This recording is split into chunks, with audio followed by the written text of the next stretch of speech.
أعوذ بالله من الشيطان الرجيم بسم الله الرحمن الرحيم الحمد لله رب العالمين حمدا كثيرا طيبا مباركا فيه كما ينبغي لجلال وجهه والعظيم سلطانه كما تحب وترضى والصلاة والسلام على رسولنا محمد وعلى آله وصحبه أجمعين ومن تبعه بإحسان إلى يوم الدين. سبحانك لا علم لنا إلا ما علمتنا إنك أنت العليم الحكيم. سبحانك لا فهم لنا إلا ما فهمتنا إنك أنت الجواد الكريم. رب اشرح لي صدري ويسر لي أمري واحلل عقدة من لساني يفقه قولي وأفوض أمري إلى الله إن الله بصير بالعباد. اللهم صل صلاة كاملة وسلم سلاما تاما على سيدنا محمد الذي تنحل به العقد وتنفرج به الكرب وتقطع به الحوائج وتنال به الرغائب وحس الخواتم ويستسقى الغمام بوجهه الكريم وعلى آله وصحبه في كل لمحة ونفس بعدد كل معلوم لك. اللهم إنا نسألك علما نافعا وقلبا خاشعا ولسانا ذاكرا وشاكرا وتوبة نصوحا. اللهم إنا نعوذ بك من علم لا ينفع وقلب لا يخشع ودعاء لا يسمع وعمل لا يرفع ونفس لا تشبع. رب يسر ولا تعسر، رب تمم بالخير، رب زدني علما وفهما والحقنا بالصالحين. لا حول ولا قوة إلا بالله العلي العظيم. أما بعد، السلام عليكم ورحمة الله وبركاته.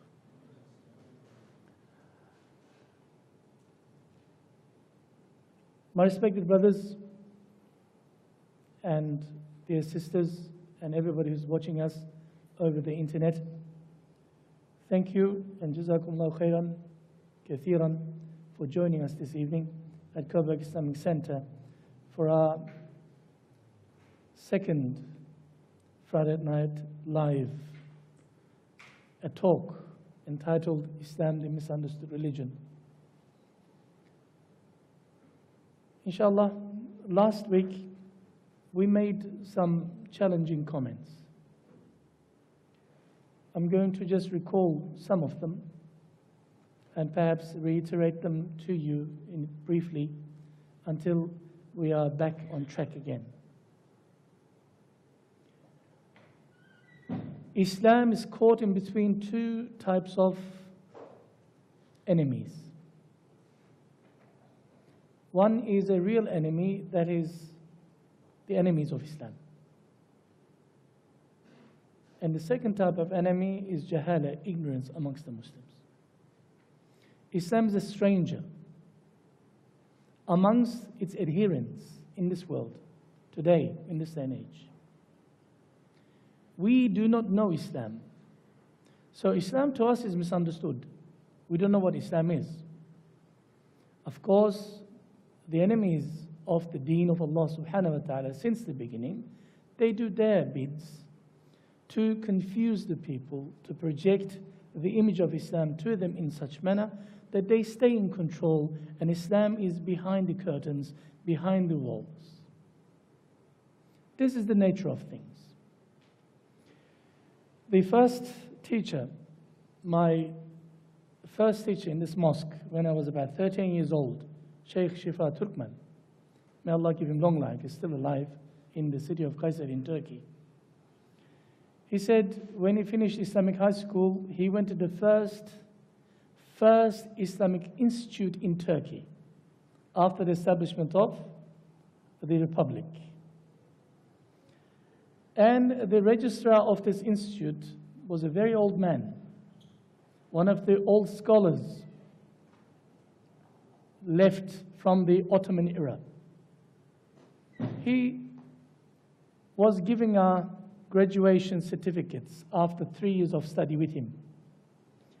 Well, we're all so happy in that group of maybe 100-odd people who are all going to be muftis, assigned to different posts in different cities in Turkey.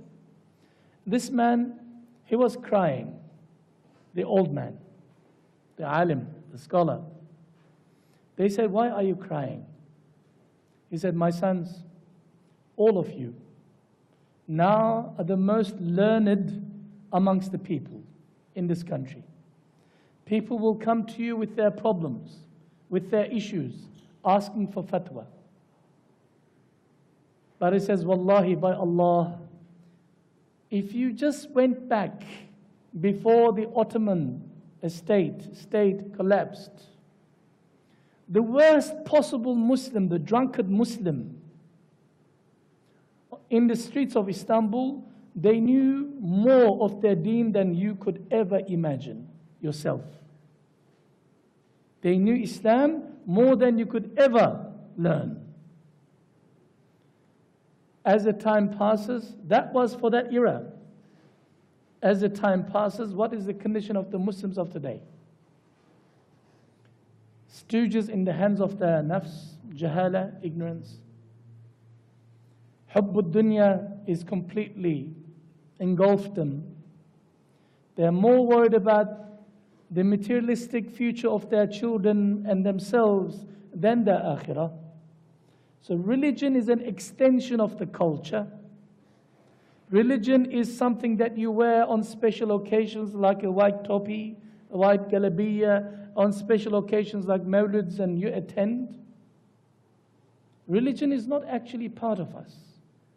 But you know what the funny thing is? Everybody around us, the non-Muslims, think that we are Muslims. And when they come and challenge us, we don't have any knowledge to answer them back. And we say, let me get the sheikh for you. You bring them the Coburg Mosque, you bring them the Preston Mosque, you bring them such mosque. See the sheikh, please answer my girlfriend's questions. Your girlfriend's questions. Ya Latif. This seems very funny, but this is the reality. We have a generation of elderly Muslims who are completely lost. The Assad regime, the Sadat regime, that regime and that regime, Islam was completely missed in their education. What they picked up is they're just part of their culture, bits and pieces. And the new generation, especially in this country, in the West, are completely lost. Now there is an information overload, misinformation overload on the internet. Muslims are completely, again, who's at loss? Islam. Islam is the stranger in the room, nobody recognizes. This is the reality. But we started with the concept that the religion is the most dynamic topic since the beginning of time. It started with the first man.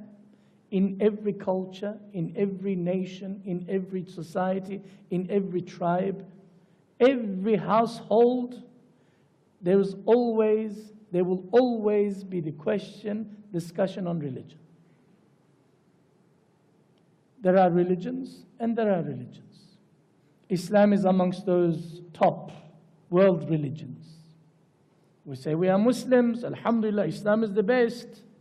But if you go to another religious person of a different tradition, they will say, we are such and such, we are the best, and there is a war, emotional war between the two. We said, since religion is a reality and it's not going away anywhere, is there a way of testing religions? So that when you and I as Muslims, can we challenge Islam with certain criteria that everybody agrees? Can we challenge any other religion for that matter?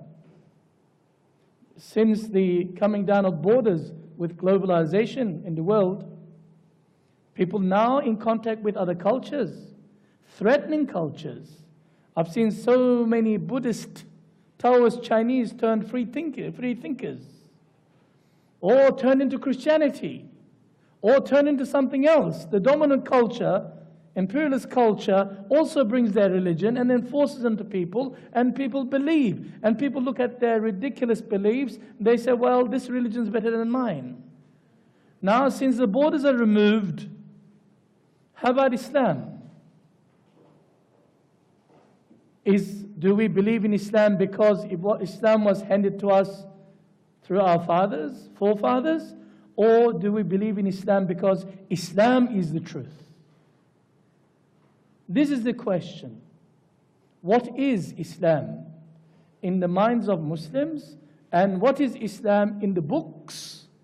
And what is Islam in the life of the person who represents this Islam now Muhammad Mustafa sallallahu alaihi wasallam, and Book of Allah, Quran al-Kareem. Yes, there are many religions, like tastes in life. Quality matters. Everybody can claim to drive a car, but there's a Merc, German engineering, and there is something else, Lada. I use Lada, nobody can sue me. Lada, yeah? How can you compare? Yes, that's a taste, but this is also a taste. A person who's unadulterated, still sound-minded person who understands maths and science, and a person who understands the reality, can compare things as, wow, this is the car. Similarly with religion, let's put all the religions down and ask questions. We should, and you should never back off from this particular challenge. What is the challenge? You should ask the 4 questions to every religion. And if they cannot stand the acid test, as we said, that religion is no religion. That religion is a feel-good session, an extension of a certain culture, certain tradition. It's a folkloric, legendary beliefs, has no relevance to today's world. So the first question is, the religion on the table that you brought onto the table, is it supported by sound reasoning and sound logic? Does it make sense? Or is it just a furphy, just a story? You know, there was a cow, and after that there was a ant, and there was an elephant. Then after that there was a star, and somebody turned into something else, something turned something else, and here we are. Excuse me, what'd you say? Yeah, exactly, you have to believe. Don't question the faith. Excuse me. The first question, is that religion, is your religion? Why am I saying these things? There's everything in front of me. I'm going to read it one by one. The other day I received an invitation to come and speak at some peace organization conference somewhere. Some Chinese lady called me, and believe it or not, she asked me the same questions. She said, could you come and speak about your religion? Why is it most logical and most soundest? I said, Subhanallah, an opportunity for me to make da'wah. I'm coming, I said. I haven't confirmed it yet. But I want to go and talk about exactly the same thing.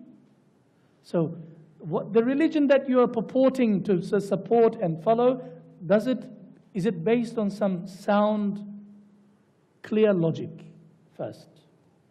Does it make sense? Does it portray the truth of reality of human being, life itself and beyond? Secondly,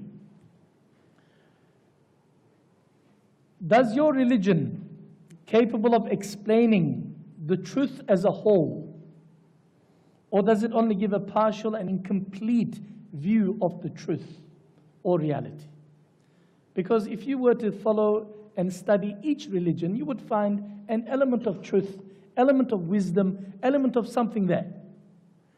If you ask me, if our ulama tell you, they'll say to you that these are the remnants of some of the old truth that left over from the previous prophets of Allah subhanahu wa ta'ala. That people took these, but they only have a little minor mosaic, a piece, not the whole building. And they cherish it so much as if that's the whole truth. It's got nothing to do with the truth. Nothing to do with the truth. But Islam is the complete truth. It explains every aspect of human life. There is not a single life, single part of a Muslim, a single part of a human being, Islam does not touch and regulate. There is an answer for everything in Islam. I may not know, but there is an answer for it. Thirdly, does your religion cater for all human needs and satisfy all potentials in every age? The word potential is very important here. We are progressing, we are developing, we're evolving as human race. Where does your religion stand? The Marxist head of France, he became a Muslim. I'll give you his name in a minute. This man dragged millions of people in the world during the height of Marxism. In Europe, all of a sudden this guy became a Muslim. Everybody, microphone says, why? Why did you go back to religion? And why, out of all religions, why did you choose Islam? The worst religion in the world. A true scholar, without a fear or favor, he says, I studied all religions. All religions except Islam, dragged behind civilizations, never at the forefront. They cannot answer the questions of that particular generation. It's always going back to the past. Irrelevant, not in sync. Islam, he said, drags all the civilizations and cultures by the nose and takes them to the future. Nobody can catch up with Islam. Roger Growdy. You can have a look at him. On the internet you would find him. He says, Islam is such a religion that capable, has such a potential to solve all of humanity's problems. Islam is such a religion can unite all humanity together under one family. This is a research scholar is saying, who was an idealist Marxist. So does your religion cater for all human needs and satisfy all potentials in every age? Not 1400 years ago, not 2000 years ago, not 4000 years ago, but now, in the past, now, and the future. And number 4, does your religion provide proper and sound values to live by and valid goals to achieve for and strive for? Does it give you a set of a chart, a compass to go through? That makes sense. You know exactly where you're going from A to B to Z, C to Z. Do you have a chart, a course? Does it give you how to go about this particular road? What is the purpose of our creation? Nobody can answer any of the religion. You go and ask any Buddhist. You can go and ask any Christian. You go and ask a Jewish person. They will not be able to answer you what is the purpose of life. Islam tells you right at the beginning. You are created to know God, to obey God, to worship Him. There is none worthy of worship except Him. You are here for a test. You'll be given all the choices. Faculty of reasoning, aql, intellect, heart, soul, spirit. And you have to make choices. The outcome is binary. Either in your favor or against you. Either Jannah or Jahannam. Simple as this.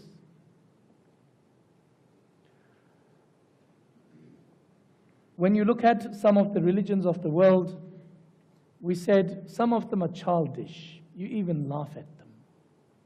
Even a little kid, when they're watching on television, says, Baba, look at this. Look. You say, yeah, we have to respect them. Respect what? Respect what? Something that does not make sense. Doesn't make sense at all. How could human beings worship a planet? How can human beings, intelligent human beings, can worship cobra snakes? How could human beings can worship human genitalia? How? Where does it come from? How can human beings worship day and night, the nature? How does it work? We came from the stars. You know that star? Yeah, sure. Who made that star? I don't know. It was there all the time. And therefore, as Muslims, when we say we believe in our religion, in our way of life, we need to be 100% convinced, and we need to know the reasons why.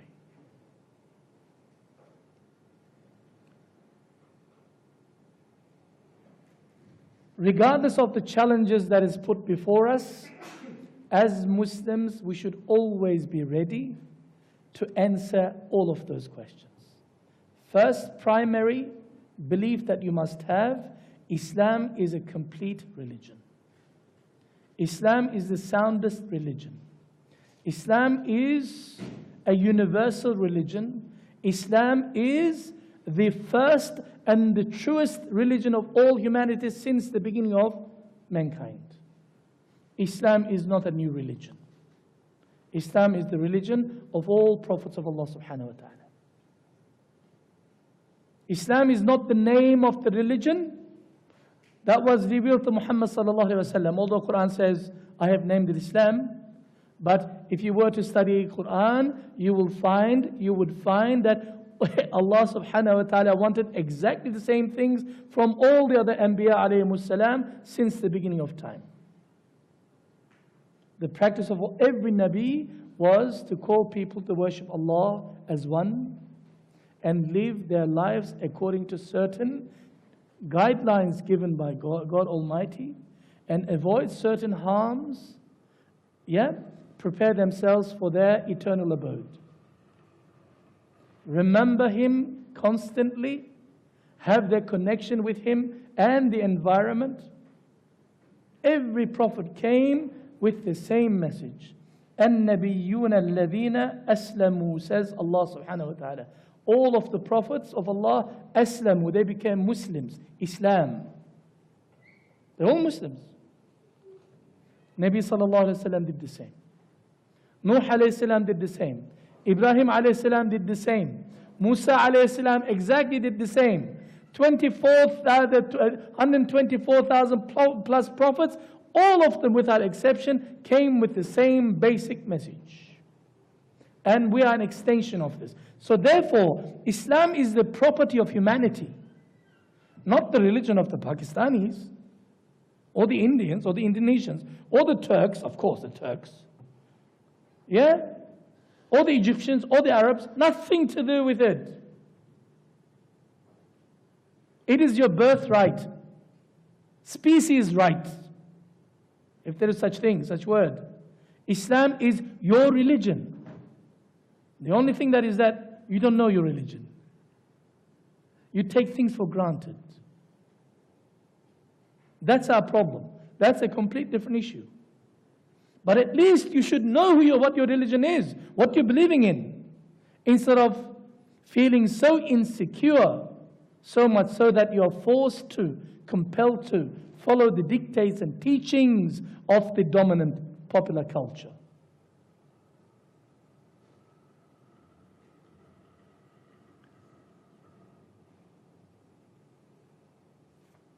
And we spoke about last time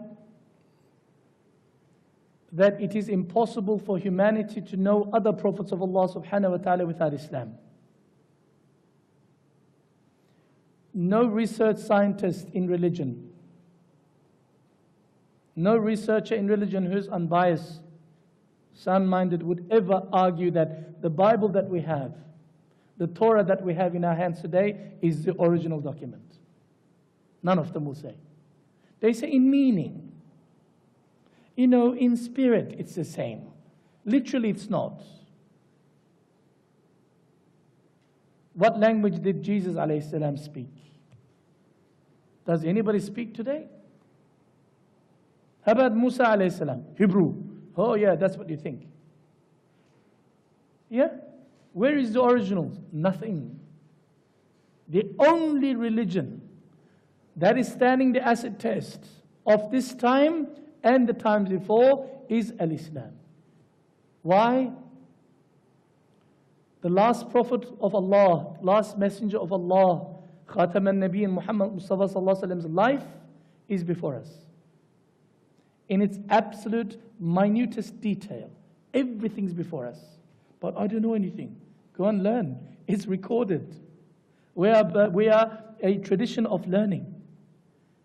Our culture is a culture of knowledge, sound knowledge, verifiable knowledge. Everything is recorded down about Nabi sallallahu alaihi wasallam. I challenge anybody.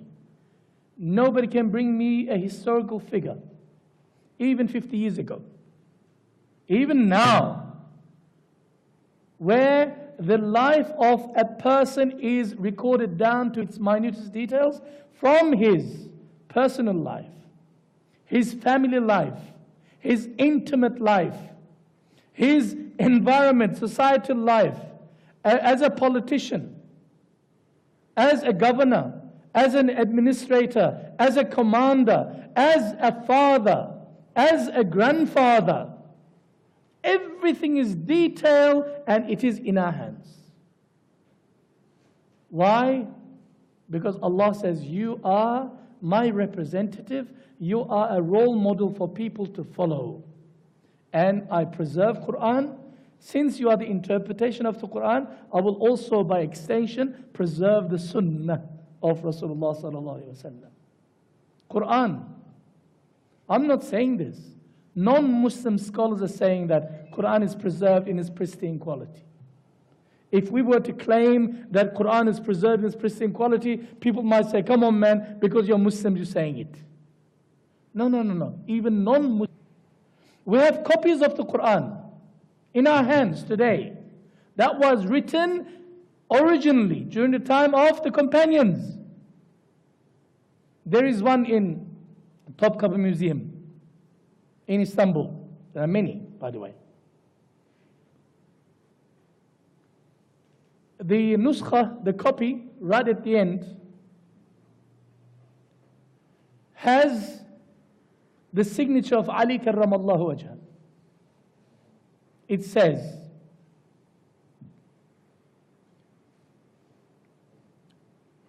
Ali ibn Abu Talib. Ali ibn Abu Talib.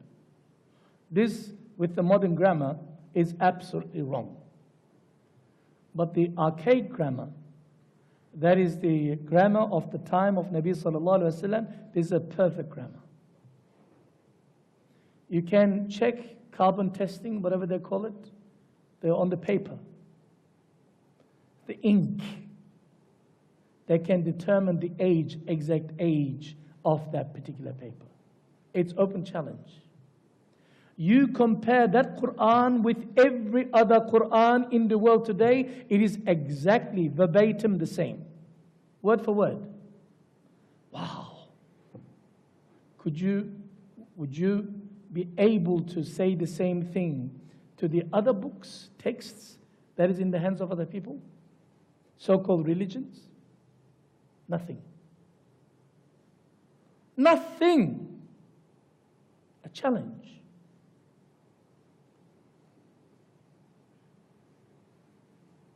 Quran is with us. Absolutely, literally untouched and perfectly preserved in its original form. We can have a lesson on this, one-on-one on tafsir. In tafsir classes, that's the first lesson you go through, maybe 5-6 lessons. Ustadh Isam is an expert in this. We teach in madrasa how, and samples, and you name it. I can prove it to you, both scientifically, religiously, logically, if you have time, that the Quran that we have today is absolute, perfect, unadulterated, unmeddled, free from human meddling, fingering, pure words of Allah subhanahu wa ta'ala. As it came from Archangel Jibreel to Muhammad sallallahu alaihi wasallam. This is our book. Rasulullah sallallahu alaihi wasallam's life is before us, clear and visible as the daylight. Nothing hidden about his life. Nothing iffy, nothing fishy, nothing dark. He's got no skeletons in his closet. Pure as pure can be. Protected by Allah subhanahu wa ta'ala. Everything we know him. When I was studying much younger, when I was younger, certain things I was feeling embarrassed to read even. About Rasulullah sallallahu alaihi wasallam's intimate life. It was intriguing. But Aisha radiallahu anha was telling us, and the companions were saying, the ulama was saying, this is the true sign of a messenger. Because even in our intimate lives, in our families, we need to follow the sunnah of Nabi sallallahu alayhi wa sallam. Because he's a role model for us in his entirety. As a prophet, how to live. He was a living Quran.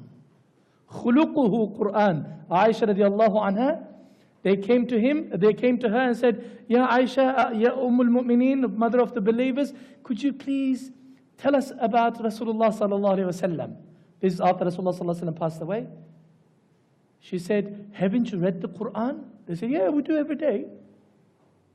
She said, khuluquhu Quran. His character was Quran, living Quran, role model.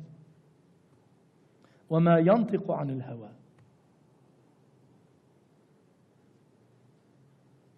Nabi sallallahu alayhi wa sallam, Allah subhanahu wa ta'ala says in the Quran, he never speaks from his own whims and wishes. He never. وَإِنَّكَ لَعَلَىٰ خُلُقٍ عَظِيمٍ. And indeed, you are upon a sublime, perfect character, approved by the standard of God. إِنَّمَا بُعِثْتُ لِأُتَمِّمَ مَكَارِمَ الْأَخْلَاقِ, says Nabi sallallahu alayhi wa sallam. I am sent to this world to show you what is a perfect character. That's his function. So, how can we ever follow a person whose life is not before us? His life is before us. But could a Christian, could a Jew, could any religion ever claim about their own leader, their own prophet? Nothing. Just stories. There are many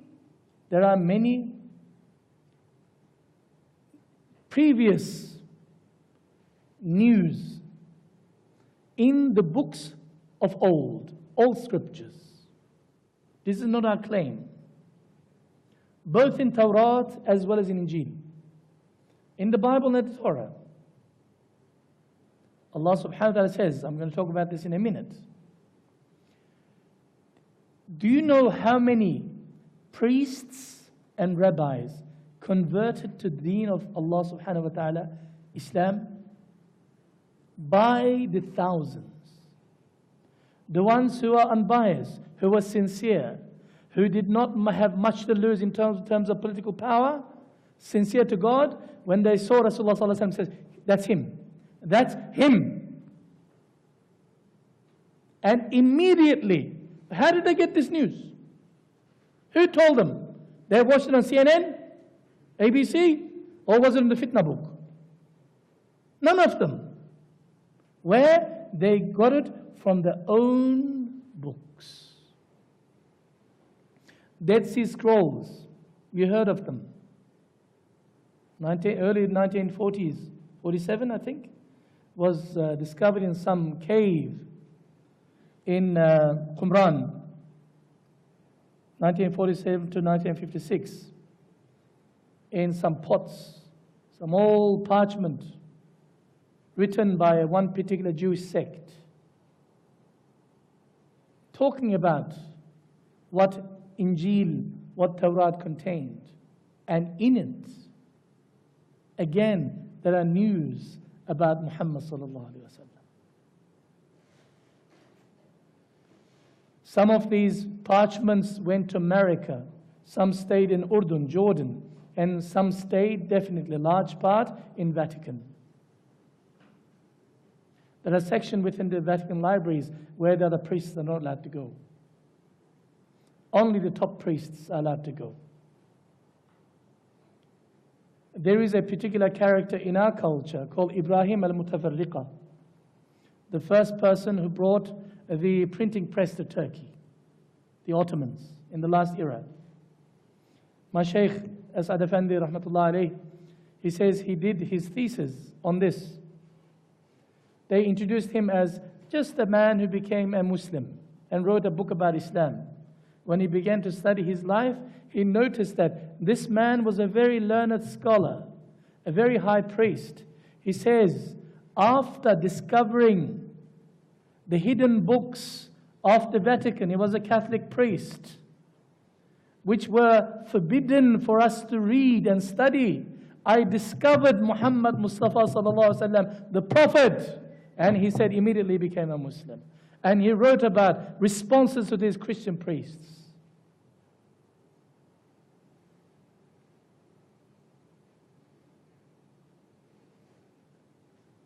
Even during the time of Nabi sallallahu alaihi wasallam, when he was born, right at the moment, that particular week. Today, Ahmad Tiba, Ustadh manager, had a baby last night. Baby girl, Wafa, inshallah. May Allah give her long life and good health to the mother and the father. When Nabi sallallahu alaihi wasallam was born, in the streets of Mecca, pagan Mecca, a Jewish rabbi, a Jewish person, with the, big locks, hairs, going around and asking people, was there any newborn child in the city, in this particular locality? Anybody, please tell us. They said, no, no, no. Eventually they said, yes, Abdul Muttalib had a grandson born to the daughter-in-law. His son passed away 6 months ago when the wife was pregnant, when Amina was pregnant. He says, could I please see the child? Why is this Jewish person who's completely alien to our culture comes and wants to see the baby? Like, can you imagine? Salaam alaikum, alaikum salam. A Muslim neighbor says, you have a baby, no problem. But a Hare Krishna person comes to your door and says, can I see your baby, please? What would you say to Hare Krishna? So, what does that got to do with my child? But he begs him literally. And eventually they hand Muhammad sallallahu alaihi wasallam to him. What does he do? He turns the baby and looks at what? The birthmark at the back. And he begins to hit himself. He begins to hit himself. He says, woe unto us, we lost it. We lost it. Prophet is gone. The prophethood is gone from us. Everybody's shocked. Abdul Muttalib and everybody else is a pagan people. They don't know anything about prophets. They said to him, like me, many of the Jews knows this. The signs are all here. Today is the day, or yesterday is the day, give or take a couple of days, he's born. He says, if they know him, they'll try to assassinate him. They'll try to kill him out of hasad, out of jealousy. Salman al-Farisi, the famous Persian, how did he become a Muslim? He was a son of a very wealthy Persian family, a Majusi, fire worshipper. While he was doing some errands for his parents, he saw a little monastery, a Christian monastery. And he was so curious, he went in. And the priest made da'wah to him. And he secretly became a Christian. And while he was doing his errands, his parents didn't even know he grew up as a Christian. And when the priest was dying, he says, listen, I can no longer look after you. I send it to you, your tarbiyah, to another priest in such place. He goes to another priest. And after that, the last priest says, I am dying, but let me tell you a secret. We're all awaiting the appointed one, the anointed one. We're all waiting for Ahmad, sallallahu alayhi wasallam. Any minute now, he will appear as a prophet. He declares prophethood. And the city he will be lots of date trees. Go there. He will have certain qualities. Look for. He will never accept any charity, because none of the prophets will ever accept charity. But he will accept a gift if you were to give him. And he carries a beautiful mark of his prophethood on his back. So Salman Farisi, who was a priest himself, he sold himself to some caravans as a slave. Going to Medina, he goes to the city of Yathrib. And after that, after a few months or few years, he's working as a slave in bondage to a Jewish master. Eventually he hears that Muhammad sallallahu alaihi wasallam is coming to Medina. When Rasulullah sallallahu alaihi wasallam made hijrah, he was amongst those people with all his excitement. He's watching, who's this person? And eventually when he saw Rasulullah sallallahu alaihi wasallam, his heart just melted. Not only that, he had to test him.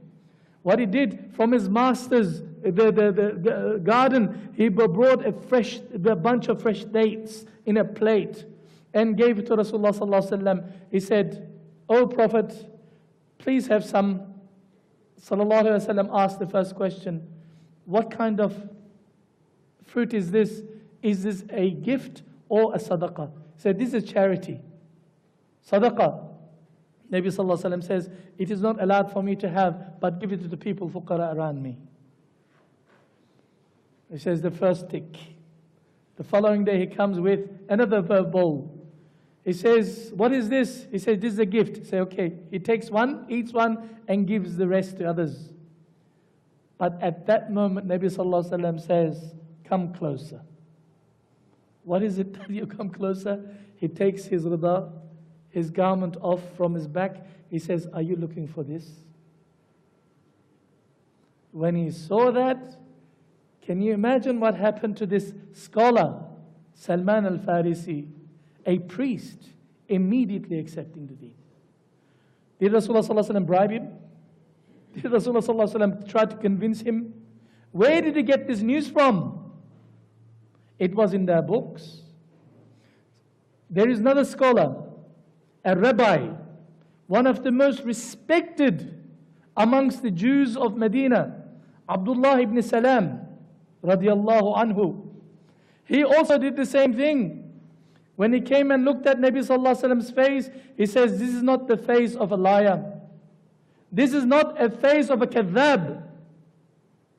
And when he began to listen, he said, when he began to look and compare his notes from Tawrat, he says, "I have seen every single attribute that was listed in our book in him except one. That is hilm." Hilm is forbearance. How? Forbearance in the face of a jahil person doing something bad towards you, you don't reciprocate in the like manner. If somebody swears at you, if somebody begins to be shouting at you, as a mature person, you don't respond in the same manner. That's called hilm. So he says, "I need to put this into test." One day, Rasulullah sallallahu alaihi wasallam, his akhlaq was, whenever people ask for something, he will never and ever say no. He will always say, "Yes, no problem." If he hasn't got anything, he will borrow from somebody to be given afterwards to that person, and he will fix the problem immediately that is facing that particular needy person. So Rasulullah sallallahu alaihi wasallam asked some of the companions when a needy person came. He says, "Ya Rasulullah, I haven't got any food to eat. I need some a bucket of wheat." Nabi sallallahu alaihi wasallam says, "Who could give it to me?" All the Muslims head down because nobody has it. He says, "I got my chance." I put my hand up. He says, "Ya Muhammad, I can give you." He says, "Okay, we shall return it back to you on Wednesday. Today is Saturday. We will return it on Wednesday. 4 days time. 5 days time." He says, 2 days after, I went to him. He says, "Ya Muhammad, you don't keep your word." I start screaming, shouting deliberately, and grabbed his collar. He says, "You have to give my wheat back. You promised, but you're not giving me." Nabi sallallahu alaihi wasallam, without even getting angry at all, he says, "I think we promised you on Wednesday. Today's Monday." He says, "No, I want it right now." Umar radiallahu anhu is about to thump him. Yeah? He's looking at Umar.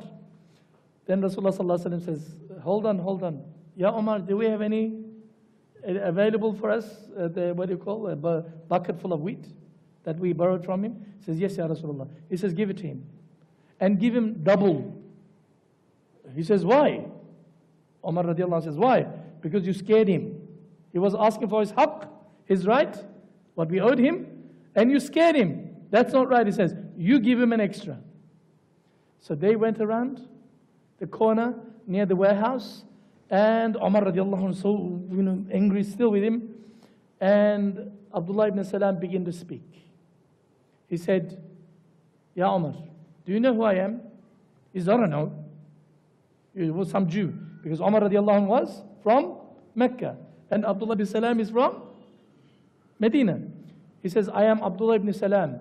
All of a sudden Umar said, "The famous, the scholar, the Jewish rabbi, the most respected, the richest?" He said, "Yes." I am not interested in the wheat. It was a test, and it tells him the story. And the more I pushed Rasulullah sallallahu alaihi wasallam, the more hilm he was displaying. Therefore, he says, be witness, Ya Umar, I declare that there is none worthy of worship besides Allah, and Muhammad Mustafa sallallahu alaihi wasallam is his final messenger. He becomes a Muslim. Where did he get this information? From the Quran? From hadith of Nabi sallallahu alaihi wasallam? Or some Islamic scholars wrote him a letter, special letter? No. It was in their books, in their scriptures. Then he comes to Rasulullah sallallahu alaihi wasallam secretly, tells him what the situation is. He says, Ya Rasulullah, please come to my house now. Before he goes to Rasulullah, the Rasulullah sallallahu alaihi wasallam goes to Abdullah ibn Salam's house, he invites all the Jewish leaders in Medina. All the rich and powerful, they all got together. And he presented a banquet for them.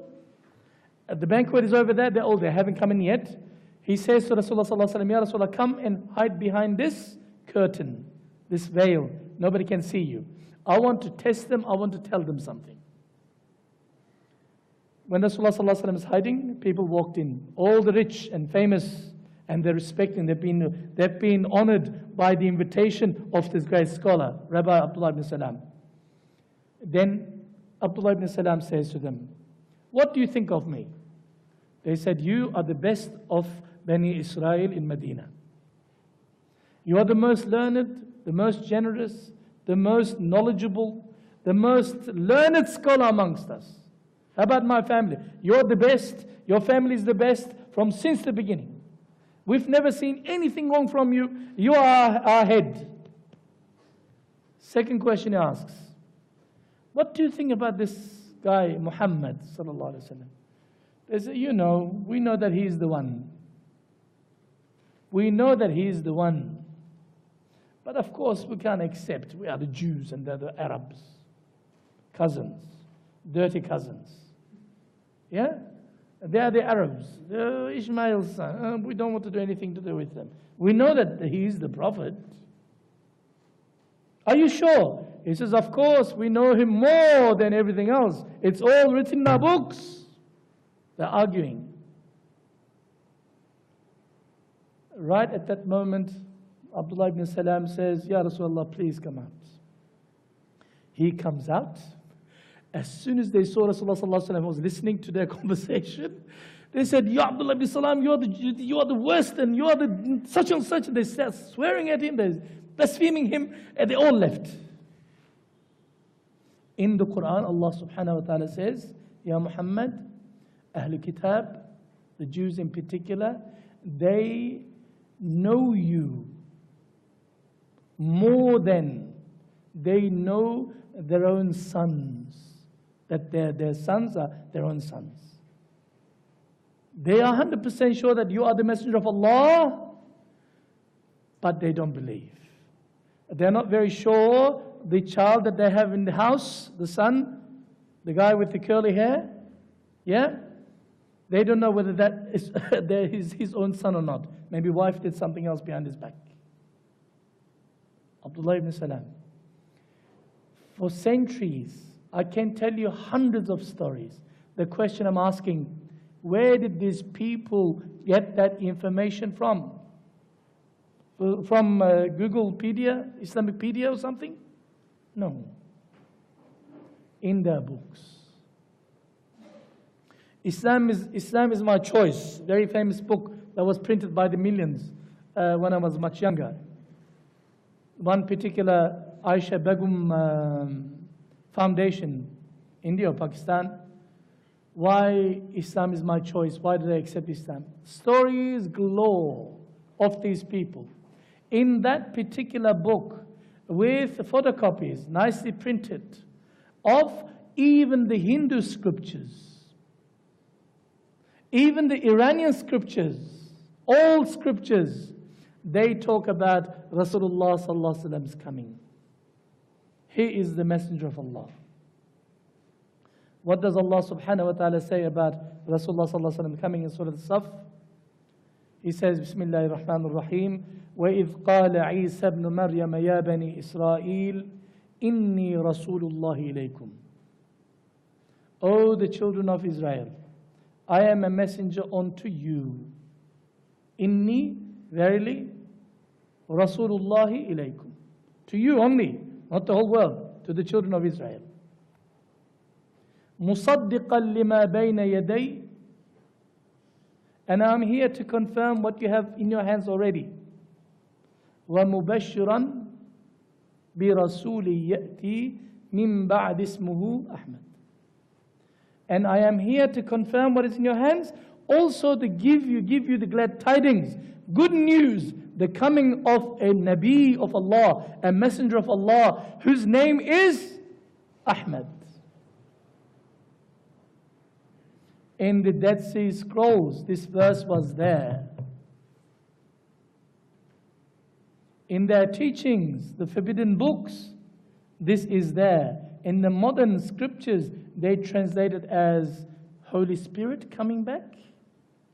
No. Paraclete or Faraclete, whatever they call it, is translated as Ahmad in many of the old Bibles. Coming of Nabi sallallahu alayhi wa sallam.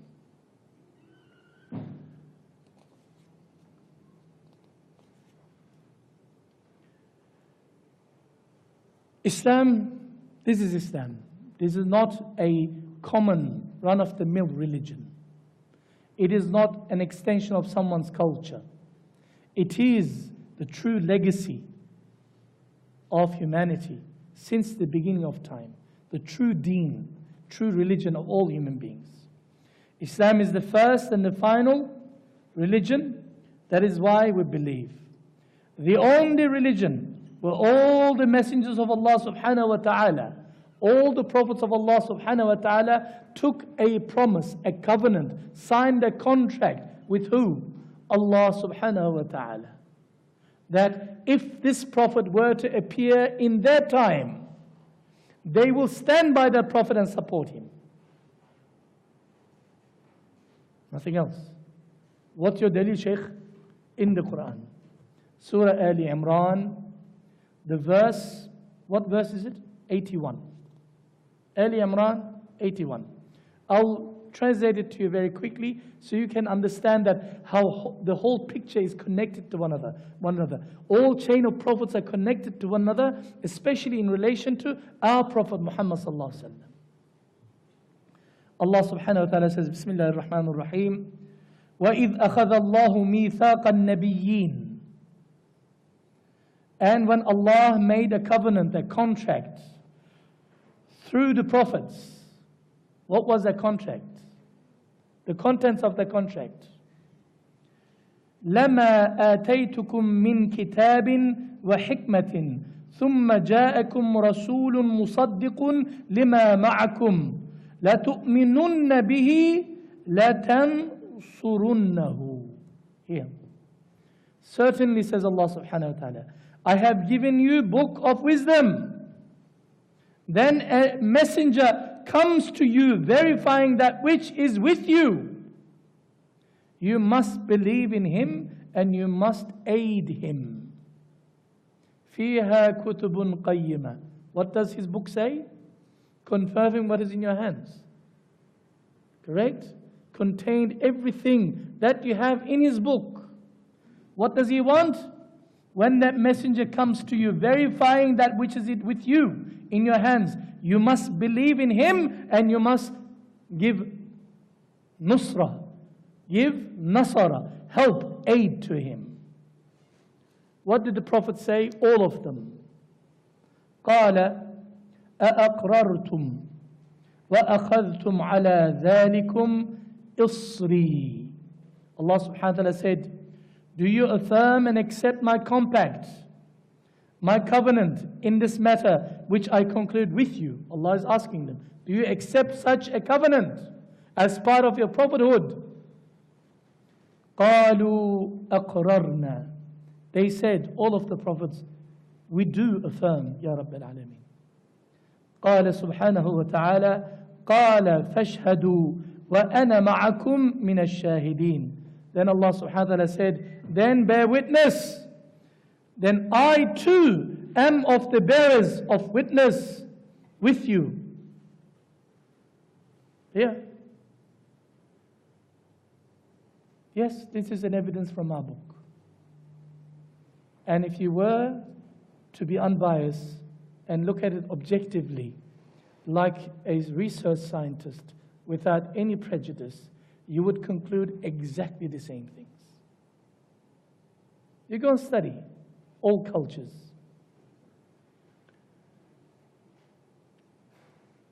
In other words, Allah subhanahu wa ta'ala took a covenant from every prophet such that if we were to encounter Muhammad sallallahu alaihi wasallam, if he were to encounter Muhammad sallallahu alaihi wasallam, he would believe in him and follow him and support him.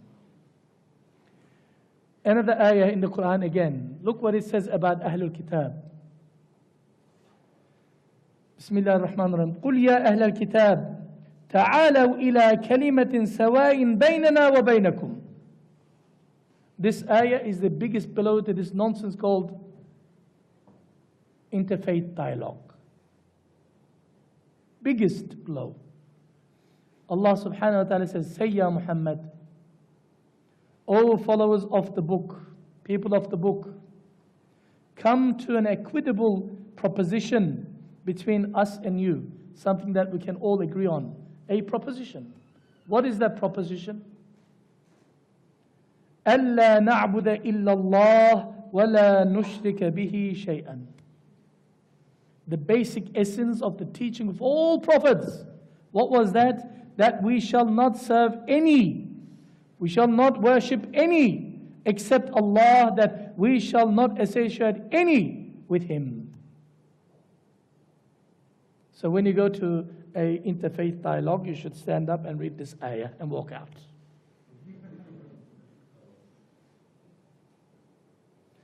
وَلَا تَتَّخِذَ بَعْضُنَا بَعْضًا أَرْبَابًا مِّن دُونِ اللَّهِ. And we also, let us agree that some of us shall not take others for lords besides Allah. Because Allah says elsewhere, the Yahud, the Jews, regarded their rabbis, took their rabbis as their gods. One of the recently converted Christian or Jew asked, Ya Rasulullah, how could that be so? We never worshipped our arbab, the rabbis. Rasulullah sallallahu alaihi wasallam says, aren't they the one who make what is halal into haram, haram into halal? They make the law, change the laws of Allah subhanahu wa ta'ala. Who has the authority to make something halal or haram? Except Allah subhanahu wa ta'ala. When you're following their orders knowingly, falsely, because it suits you, daila fatwa, you can get anything you want. As a result, what happens? You are worshipping. You're worshipping. فَإِن تَوَلَّوْا فَقُولُوا أَشْهَدُوا بِأَنَّا مُسْلِمُونَ. If these people, after you said these to them, were to turn their backs and run away from you, leave you, just say to them, bear witnesses that we are Muslims. Who are we? Muslims.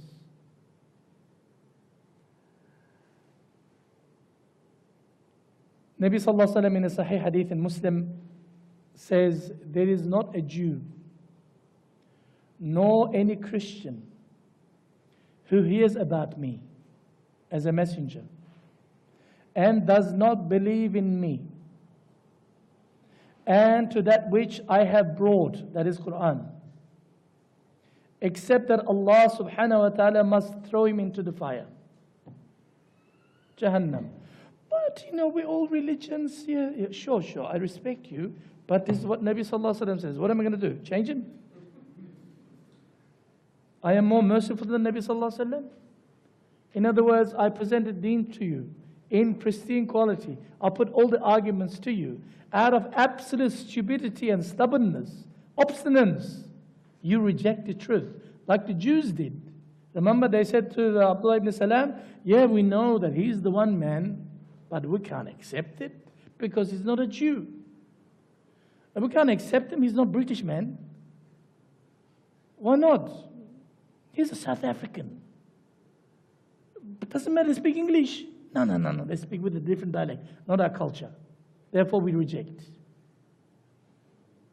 If they come up with such a flimsical, stupid excuse, whose fault is it? Rasulullah sallallahu alaihi wasallam also said, Wallahi, by Allah, even if Musa were alive amongst you, in your midst, it would not be halal for him, permissible for him to do anything except to follow me. The incident was one day from somewhere, Umar ibn Khattab radiallahu anh got some parchment of old, what do you call, Tawrat page. It was from some old books. He came and says, Ya Rasulullah, look. This is the parchment from the book of Moses. Nabi sallallahu alaihi wasallam turned his face. He turned around and says, Ya Rasulullah, look. This is Rasulullah sallallahu alaihi wasallam ignored him, turned his page. And he came around again and said, look, Ya Rasulullah. He turned around and after he said this particular hadith. Ya Umar, I swear by Allah, if Musa was alive amongst you, he will be one of my ummah. And he will follow exactly what my sharia says.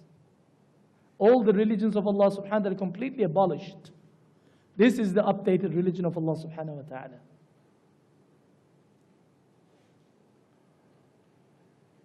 I need to spend, inshallah ta'ala, a few more minutes perhaps, if my time allows me.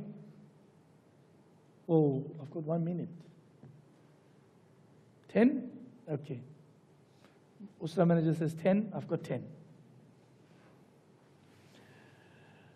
Inshallah, I want to spend a few more minutes on our book, Quran al-Kareem, before I move on to the next subheading, inshallah ta'ala.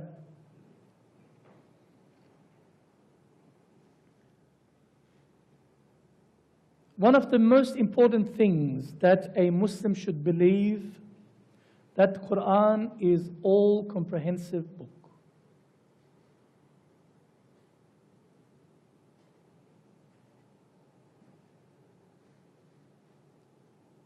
In the Australian universities, inshallah, where you're studying,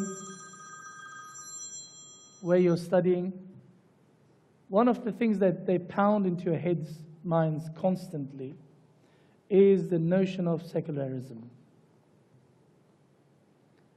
There is no religion at the university. Did you know that Australian Catholic University cannot teach Catholicism? In other words, no priest can be ever produced from that university. Melbourne University, Faculty of Divinity. Melbourne University, Islamic Studies Department. No sheikh, no imam will ever be graduated from there as an imam, as a sheikh. They will learn about Christianity, they will learn about Islam, about, how to fight with Islam and how to question Islam, Islamic culture, but they will not produce any learned scholar who is an alim, who's a leader, who's an imam. Why? The basic foundation of all universities in Australia by law is, it is a secular institution. Religion do not mix. Religion do not mix.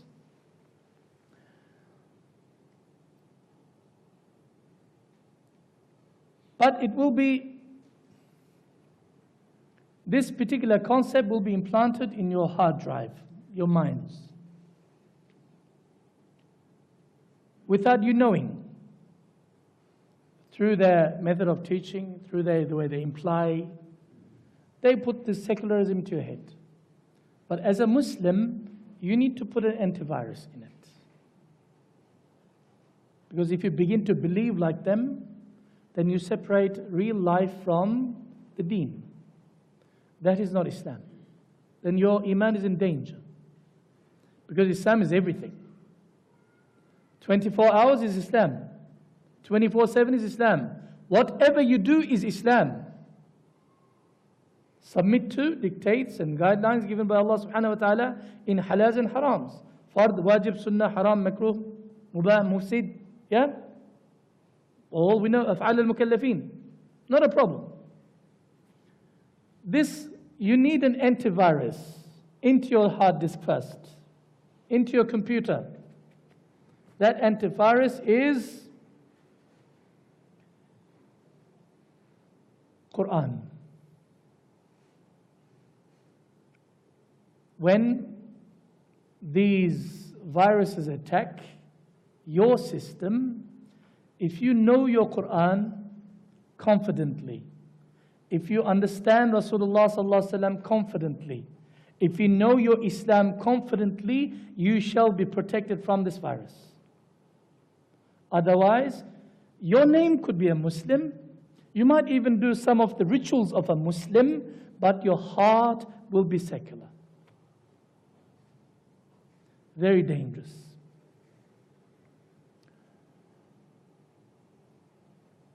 Therefore, a Muslim should ask himself, what is his relationship with this pristine, quality, amazing book called Al-Quran? What is that relationship? Is it once every special occasion of deaths and marriages? Or do we have a relationship on day-to-day basis with the Quran? Do we have monthly or yearly relationship? If we are not having any relationship, meaningful relationship, steady relationship with Quran al-Kareem, then we are going to be infected cognitively, and eventually this disease will completely cover all of our jawhar, all of our limbs. When we look at the Quran more closely, we have in the Quran everything. The penal law. For example, Allah subhanahu wa ta'ala talks about qisas. Bismillah ar-Rahman ar-Rahim. Ya ayyuhalladhina amanu, kutiba alaykum al-qisas fi qatla. O you who believe, al-qisas, the law of equality in punishment, is prescribed for you in case of murder. The free for the free, the slave for the slave, the female for the female. But if the killer is forgiven by the brother or the relatives, etc., of the killed against blood money, then adhering to it with fairness and payment of the blood money to their heir should be made in fairness. There is a law. Secularism will not accept this particular law. They call it what? Theocracy. Not democracy, theocracy, which is totally against secularism. Allah subhanahu, in the Quran we have inheritance. Bismillah ar-Rahman ar-Rahim. Yusikumullahu fi awladikum lidhakari mithlu haddil unthayayn. Allah commands you as regards to your children's inheritance. This. We have in the Quran zakat institution. We have in the Quran family issues. For example, our brothers, how did Allah subhanahu wa ta'ala order us to live with women? Simple rule. Bismillah, wa'ashiruhunna bil ma'roof.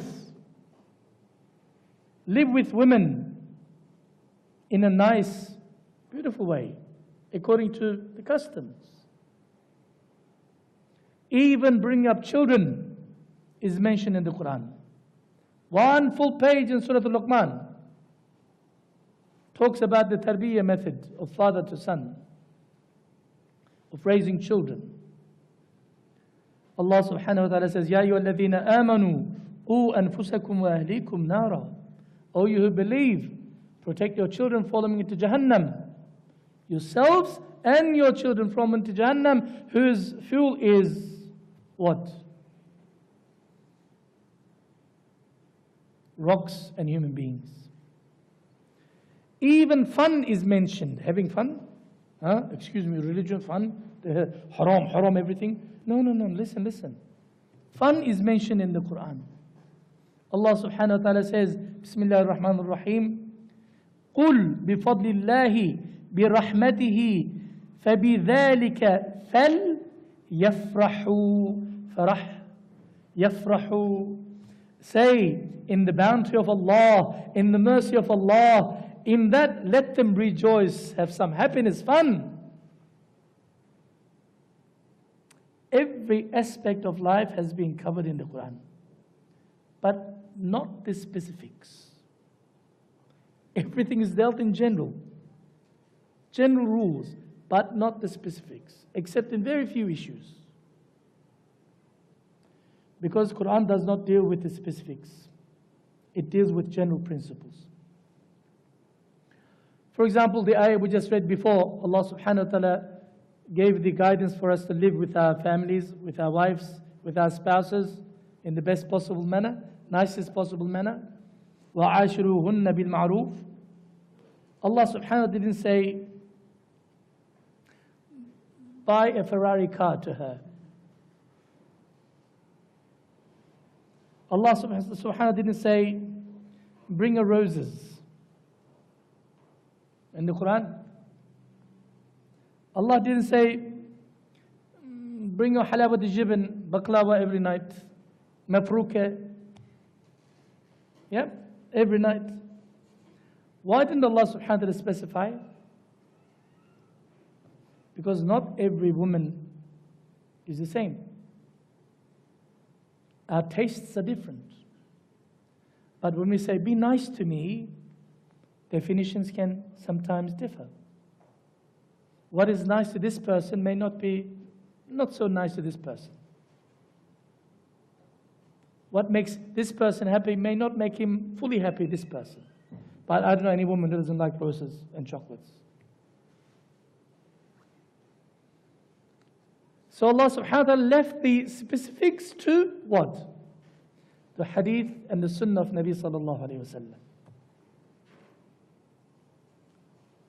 The Quran gave general principles. Very rarely does it deal with specifics. It left the specifics to the sunnah of Nabi sallallahu alayhi wa sallam. We also see when we study Al-Quran deeply, that is absolutely comprehensive. It addresses all the needs of the individual. It addresses all the needs of the family. It addresses the social system, mujtama'a. It addresses the state, ad-dawla. And it even addresses the nation.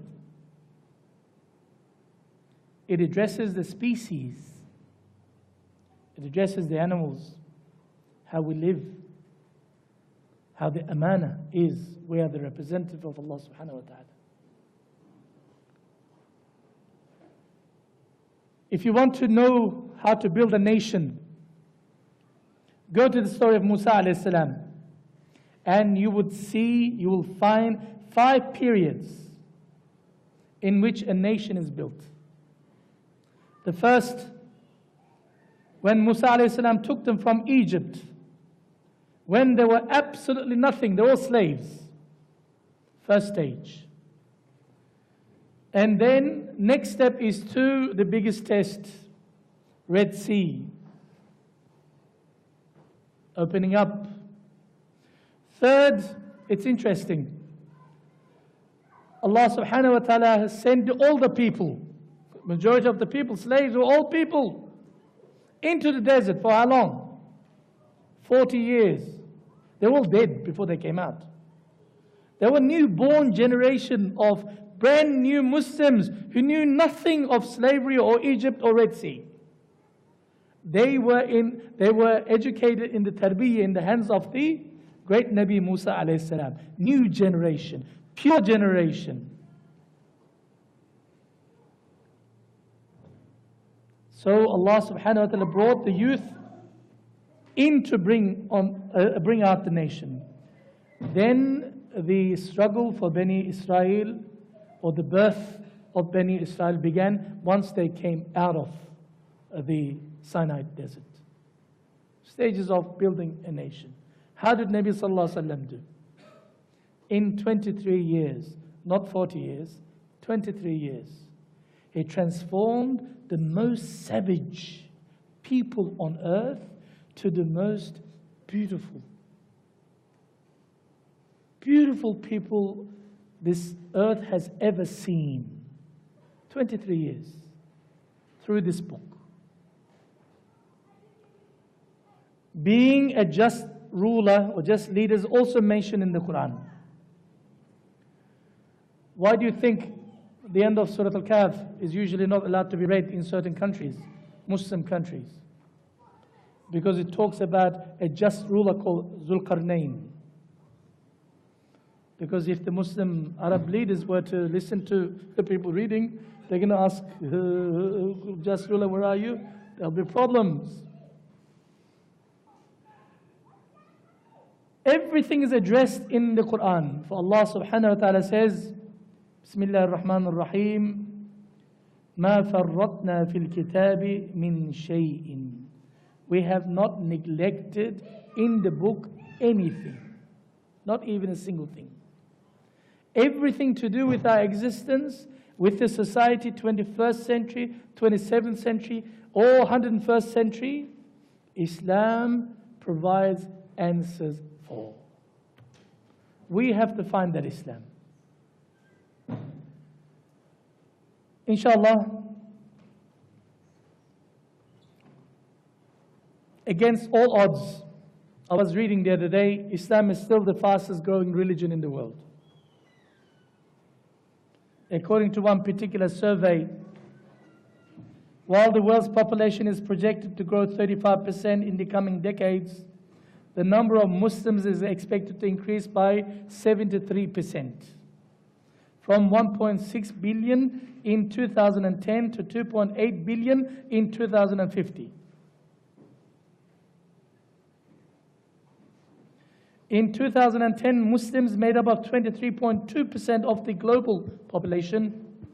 4 decades later, 40 years later, they are expected to make up about 3 in 10 of the world's people, 29.7%. Inshallah, next week in our part 3, we will look at the attractive aspects of our deen. The things that I'll find, handpick certain things and inshallah convey to you, present to you as a bouquet of flowers. And you say, Subhanallah, Alhamdulillah. At the end, say, Alhamdulillah, I'm a Muslim.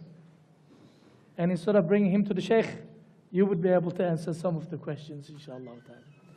وآخر دعوانا أن الحمد لله رب العالمين سبحانك اللهم وبحمدك نشهد أن لا إله إلا أنت وحدك لا شريك لك نستغفرك ونتوب إليك. There are some questions apparently on my phone.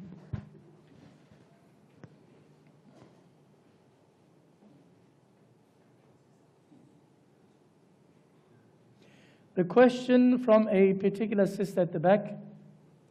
Assalamu alaikum. Why did Allah subhanahu wa ta'ala preserve only Quran and not any other previous scriptures like Torah and Injil? There are many answers to this question. Firstly, majority, if not all, actually I don't know any other, all of the prophets of Allah subhanahu wa ta'ala came to a particular race, particular nation, particular country, particular locality, particular island. And only dealt with the needs of that particular group. As Isa alayhi salam says, although Christians will disagree, missionary Christians, Allah subhanahu wa ta'ala says in the Quran, Isa alayhi salam says to the Jews, Ya Bani Israel, O the children of Israel, Inni, verily, indeed, Inni Rasulullahi ilaykum. I am a messenger unto who? You, the Jews. Not the Filipinos, not the little pygmies in Amazon jungles. By force, we make them Christian. No. Isa alayhi salam didn't come there. Yeah? And because at that time the needs and wants of the people was just restricted by that particular century perhaps, particular decade perhaps, therefore the laws were just accordingly. But the unique aspect of Nabi sallallahu alaihi wasallam and his message is that besides the 5 qualities that every other prophet has, Rasulullah sallallahu alaihi wasallam has as a Nabi, he has additional 3 qualities, 3 attributes. One is, he is Khatam al-Nabiyyin. He is the seal of the prophets. There is no more prophet to be sent by Allah subhanahu wa ta'ala to the earthlings. No more. He is the last. Since if he is the last, by default, logically it makes sense that his book is the final message from Allah subhanahu wa ta'ala, which he says. And the religion, Islam, is his final religion. Inna ad-deena inda Allahi al-Islam. The only accepted religion before Allah is al-Islam. In a different ayah, in the same surah, a few ayah back, he says, if anybody comes to Allah on the day of judgment other than al-Islam, it will be rejected from him. And as he says, everything in it is completely given as a guidelines. Alif Lam Mim, ذَلِكَ الْكِتَابِ لَا رَيْبَ فِيهِ هُدًى لِلْمُتَّقِينَ. This is a book for the people who are seeking guidance. Absolutely. If there was another book to come after Quran, perhaps Quran could have been also perhaps distorted.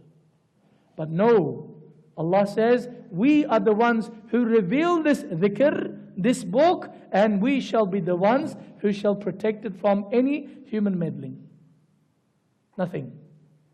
Because not only for the time of Nabi sallallahu alaihi wasallam, but for all the times to come, Quran is a book for all ages.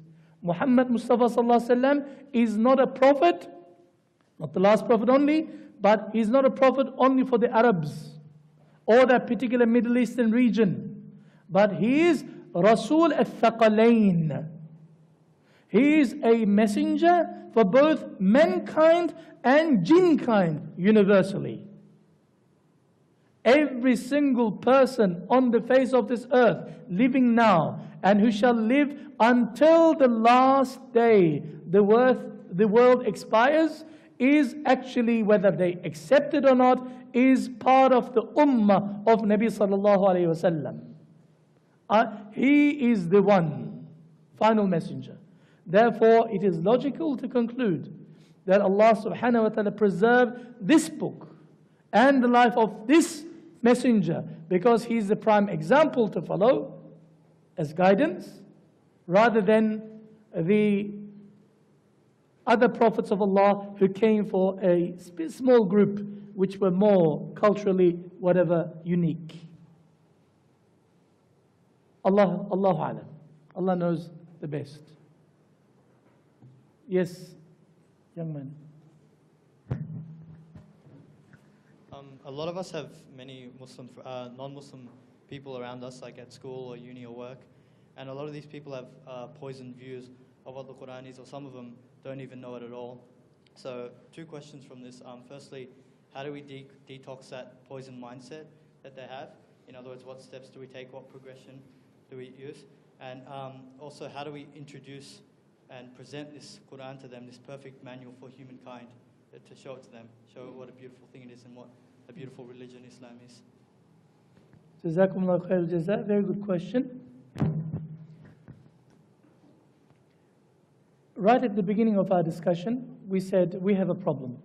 Our problem is that Muslims are infested by a thing called jahala, ignorance. We do not know our religion. We need to know our religion first before we can stand up and deliver the answer. We need to learn Islam. We need to establish relationship with Quran. We need to learn about Nabi sallallahu alaihi wasallam's life. Then In this day and age, according to environment, da'wah method changes. If the people are hostile towards you for some cultural prejudices or some whatever prejudices they have, da'wah can be done in two forms. One is da'wah bil lisan. You explain to people, give lectures, give talks. If they are receptive, they can listen and you can convince them, not a problem. But they are not interested in knowing you or your religion, then your da'wah duty does not become void. You still need to make the da'wah. How? Da'wah bil hal. Da'wah through our actions. Towards our neighbors. If our neighbors think that we're terrorists, up until 10 years ago, nobody knew what terrorist was. And I was born here, I was raised here. Yeah? I never knew what terrorist was. My neighbor George and Jack and Jill, they were all good people. And all of a sudden I became an enemy in their eyes.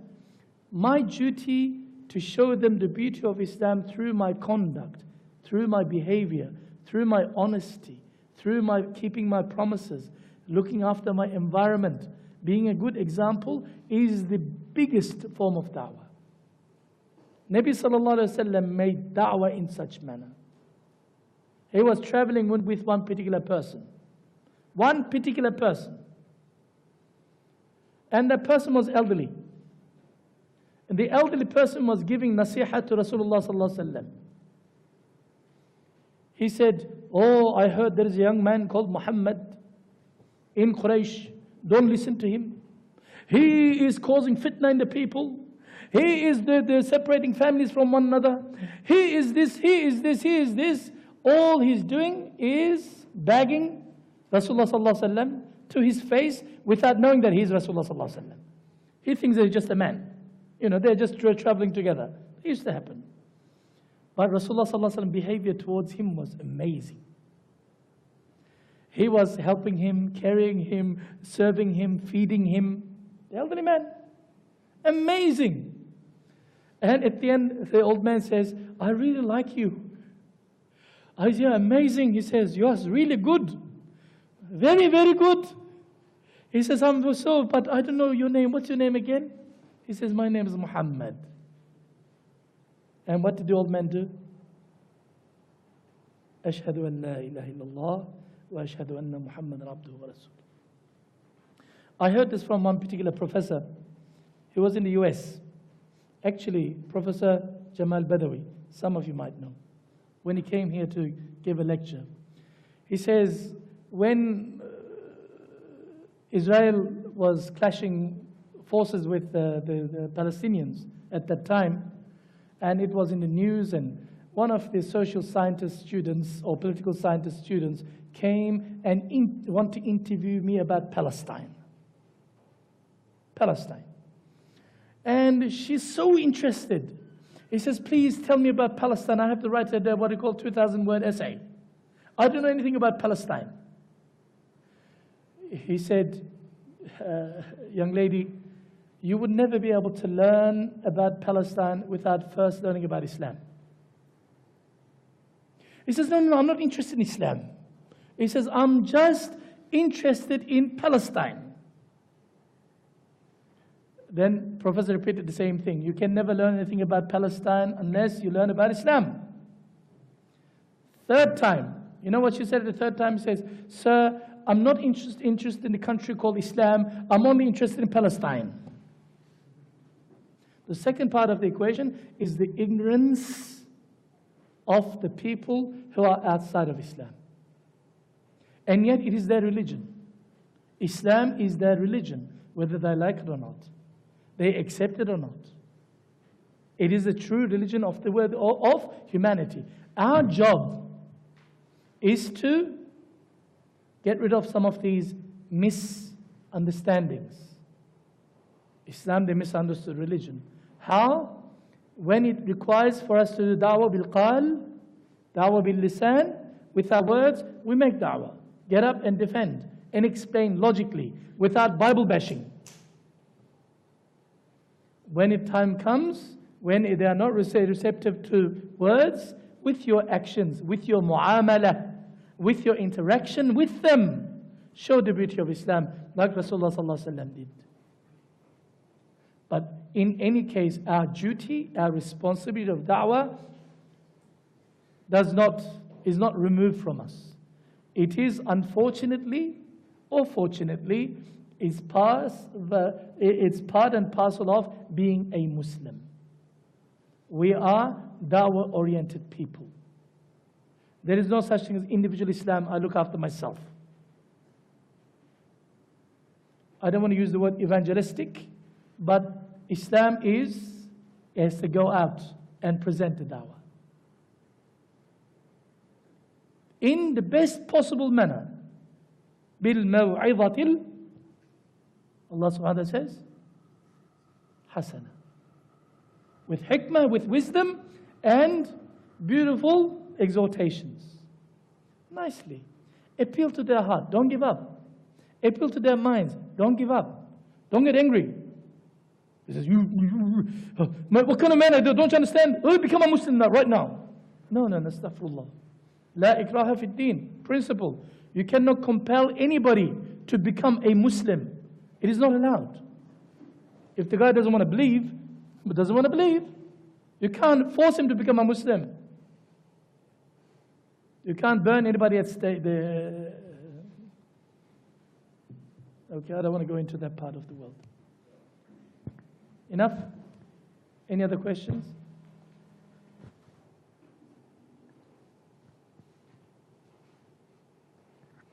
Jazakumullahu khair jaza. No questions from, there's a question, maybe.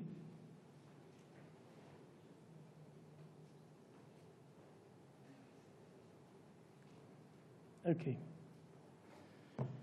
سبحانك اللهم وبحمدك نشهد أن لا إله إلا أنت وحدك لا شريك لك نستغفرك ونتوب إليك يا رب العالمين يا ذا الجلال والإكرام يا قدوس يا سلام يا ربي, bless us with beneficial knowledge.